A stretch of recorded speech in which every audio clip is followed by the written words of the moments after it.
Welcome back to White Mountains today. Chris Prue with you until 9:30, getting you ready for a great weekend here in the White Mountains. With me right now is Deb Williams from Lost River Gorge, one of the signature White Mountain attractions in our region. Thanks for joining us this morning. Good morning. Who did you bring with us? This is Buster. Or bring with you Buster. Buster. Is he kind of the mascot of Lost River Gorge? Does he do the caves? No, well, we don't have the dogs down in there. He is kind of our mascot. I'm actually working to try to get him to become a therapy dog. So when it's a little quiet, we try to get him out so he gets a little associated with people. He is so calm. He would make a great therapy dog. Probably he could calm some people down after they maybe they're not able to do the lemon squeezer, let's say, and they're very emotionally distraught. They can come see Buster and he can calm them down, say, it's okay. It's okay. Yeah. The lemon squeezer, what are we talking about? Well, we'll start by, for those uninitiated, unfamiliar with Lost River Gorge, tell us about the attraction. What is it? It is a three-quarter-mile walk that goes down 300 feet into the gorge. And the river, Lost River, runs along there with it, except for the point of where it gets lost here and there. But there are 11 different boulder caves that are down there, and some of them vary from either walking in and out of to getting down on your hands and knees or actually getting on your belly to make it through.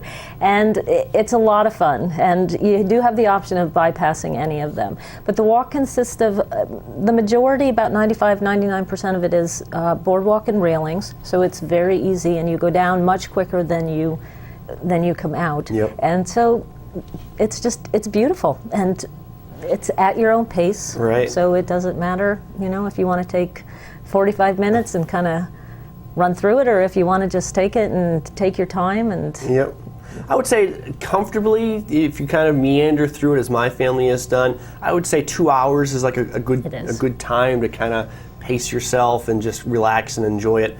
It's nice because you don't have to commit a whole day to it if you don't want to. You certainly could, spend a better. Especially if you have time and you don't have, I don't know. Sometimes I'd like to go up by myself and actually explore every little nook and cranny, because if you have kids, sometimes they're just so anxious they want to run up to the next cave. So you can do it either way. You can go through it. The kids love it, or you can spend some time. I've done it with a multi-generational family. So we've got the grandparents, we've got the parents, we've got the kids, and it's one of those attractions that everybody will enjoy it. So even if you have somebody who is not used to hiking, it's not that long of a walk. And the boardwalk makes it so much easier and so scenic, and you can bypass all the caves. And the grandparents love seeing the little ones go through the caves. It is, and a lot of our attendance is people who have come, and they may not remember 100% if they came to Lost River, but they think they've come there. So they come back, and they're bringing grandchildren or children with them, or significant others. And it's neat because, as you said, they don't have to go through it if they don't want to, but they don't lose, they don't have to get separated from their party, because the caves are kind of an in and out cave. And we have a lot of people that are coming now that they'll come kind of mid-morning, they'll bring their lunch with them or purchase lunch in the cafeteria and kind of take a break, and then they go back down through. And one of the biggest compliments that we get from families now is that with the way technology is that teenagers, once they hit that age, that's all they want to do is play with something. And it's one place that they can go in the family. There's no technology. It's kind of like stepping back in time. And the family is a unit, and they have a great time. And and the parents are saying, oh, well, we're not going to do this. And you can tell when they come all back up and they're laughing that they had to do at least one cave. And it's a way for people to just be a kid again, no matter how old you are. There are some rites of passage in there. There's the one famous cave that you have many famous caves, but the lemon squeezer is probably the most notorious, and that seems to be kind of a trial of sorts for families. It's like, okay, who's going to get through the lemon squeezer, who's not, who's going to try it, who's not, who has, because you have to have both the nerve, the courage to do it, but you also have to have the proper dimensions. Right, and size does matter, because there's a gauge that you have to fit through in order to fit through that cave. And it is pretty funny, and people look at that too and say, oh, I can't make that. And it really is, a lot of it's on how you get through it, but it's the most beloved and the most hated cave that we have. The kids, when you ask them what's the favorite cave, it's 99% of the time it's the lemon squeezer, and it's the one that the adults usually will say that's the one they like the least. Right. So it's all in what you want to make out of it as far as the adventure end of it, but the beauty part of it is still, I know that there were some clips that you were showing in Paradise Falls, and just being down in the gorge, it's very peaceful.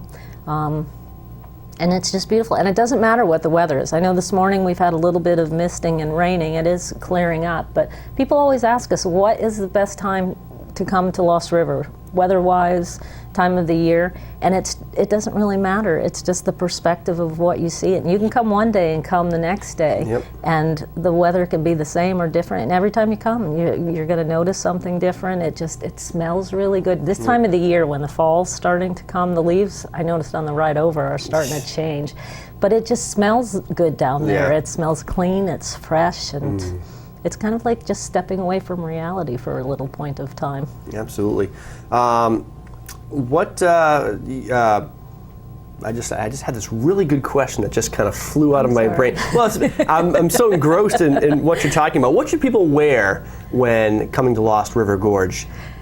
Not high-heeled shoes. As I said, most of the walk is boardwalk. There's a little bit of gravel, but you definitely want to come in very relaxed clothing. A lot of people come in shorts. Enclosed walking shoes is the best. Just because of the fact, sneakers, hiking shoes. We get a lot of people with flip-flops. A lot of it's depending on how comfortable you are and what you're walking in. But when you get down and you start getting through the caves, if you have open-toed shoes, sometimes you can catch toes on the boards and things like that. But it's just 3/4 of a mile. People think, oh, it's nothing. But when you get to the point of going through the caves and you get down and crawling, and even adults want to go through some of the caves twice sometimes. But we have all different. Right. We even have some women come in dresses, and and it's kind of fun because we used to. I was going to say, at the turn of the century, it was common for women, like, I don't know what they were, these hoop skirts to be climbing Mount Washington. So.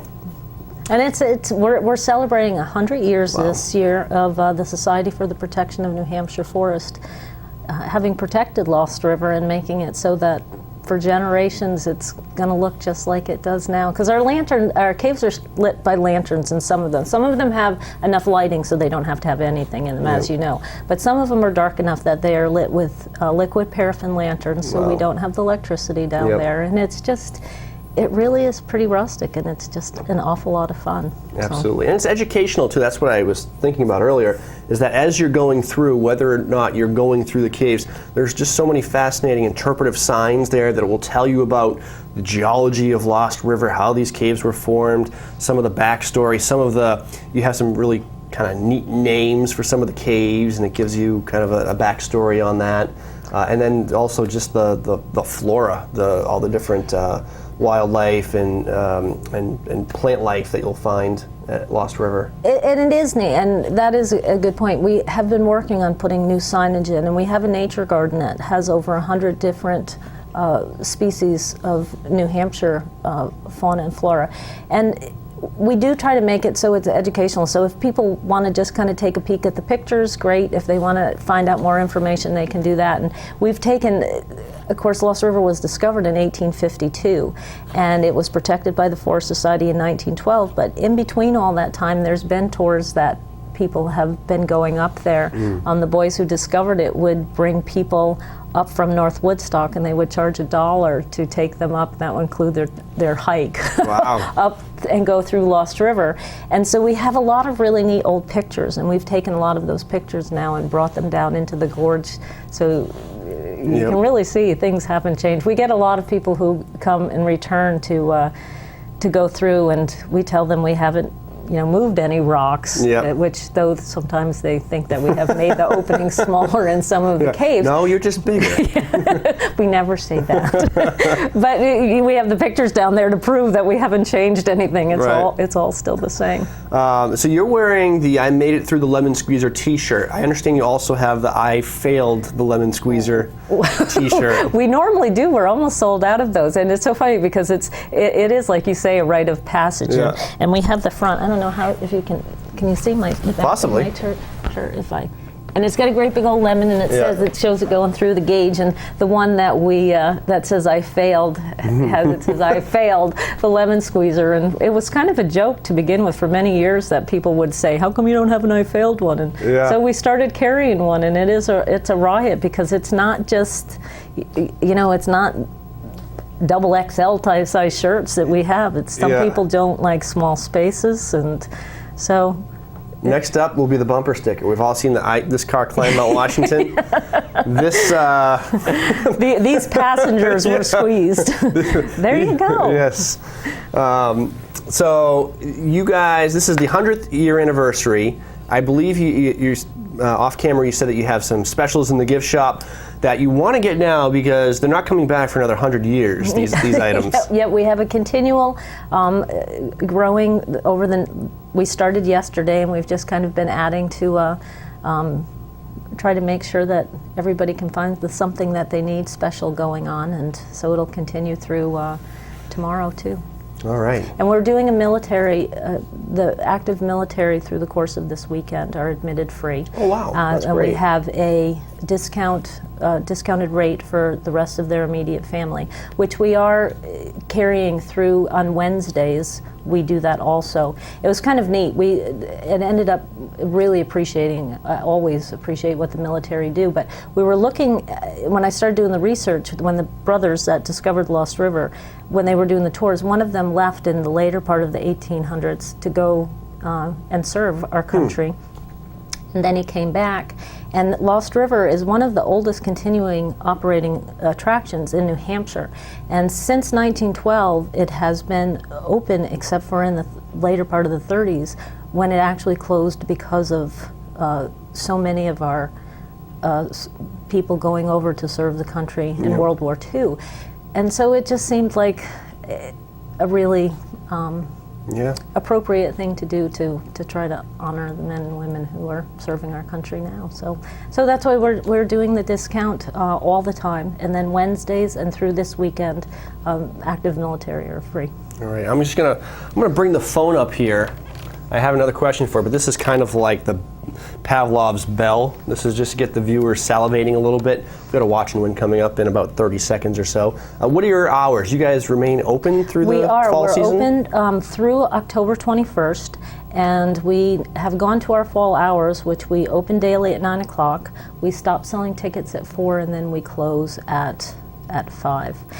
And this is daily through the fall. It is. Yep, right through the 21st. A lot of the attractions are weekends only from now through Columbus Day, but this is something, if you find yourself up here in the White Mountains, something you can do even on a weekday. Basis. And this, the question that they're going to have, one of the things that we do for kids is it's to try to have a lot of interaction with parents, and we have what we call a Junior Gorge Guide quiz. And the kids have a little card that they can take, and throughout their walk there's different questions that are asked, and the answers are along the way on the signage. And it's kind of neat because some of the kids can do it on themselves, some of them have to have their parents help, and when they bring it back they get a little Junior Gorge Guide sticker and a little surprise for doing it. So this question is actually one of the questions that are on the Junior Gorge Guide quiz. Let's do it. What are they going to win?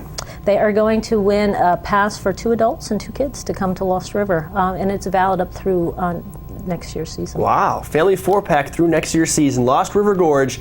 All you have to do to win it is be the first caller with the correct answer. It's time to play Watch and Win. Here's the question. I'll let you do the honors. Okay, how many caves are lit by lanterns at Lost River? A is 4, B is 6, C is 8, and D is 10. All right, this is, we were talking off camera again, and I said this is kind of like, are you smarter than a 5th grader? Because the kids taking the Junior Gorge Guide quiz will get this right. Can you do your kids' homework and get it right? So is it, again, 4, 8, 4, 6, 8, or 10? And it's helpful. Anybody will know if they get the right answer the first time. They have been somebody that's been there. Looking for the number of caves with lanterns at Lost River Gorge. 603-356-6619. Call now for the family 4-pack. Good morning, Watch and Win. What's your answer? Hi, is it C, 8? Is it 8? It is. Right. I don't think we've ever gotten the right one the first time around. Have you been there before? Yeah, not. We're excited. And I just heard some kids screaming in the background, so now you have to take them. Absolutely. Half the fun. All right, who is this? This is Todd from Jackson. Todd from Jackson. Are you a full-time Jackson resident, or are you up here on vacation? We're on vacation from Rye, New Hampshire. From Rye, New Hampshire. Okay, well, Cool. Todd, stay on the line. We're going to get your information and tell you how to claim your prize. Congratulations. And Todd and his kids are very happy right now because they're going to be spelunking. Maybe later today. That's pretty cool. Never have we gotten the, and I thought that was going to be the hardest question that we've asked as far as ones on this. My 5-year-old is obsessed with Lost River now. I told you earlier we were walking through some woods locally, through some, there were some glacial erratics, some giant boulders in the woods, and he saw a little cave, and he just went right into it because, well, that's what he's been trained to do at Lost River now.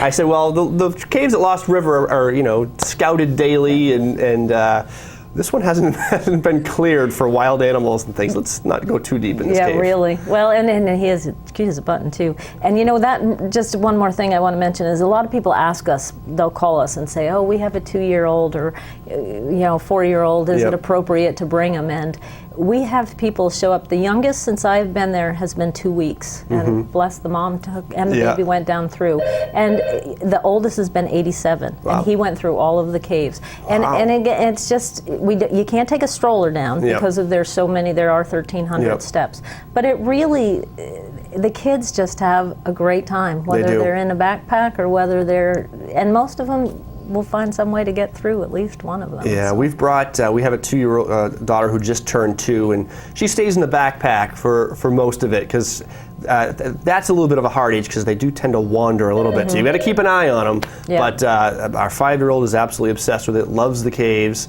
and also Dad is kind of obsessed with it too. He loves the cave. Well, we're always happy when you come. Well, thank you so much for joining us. Thank you. And we'll be back with more on White Mountain.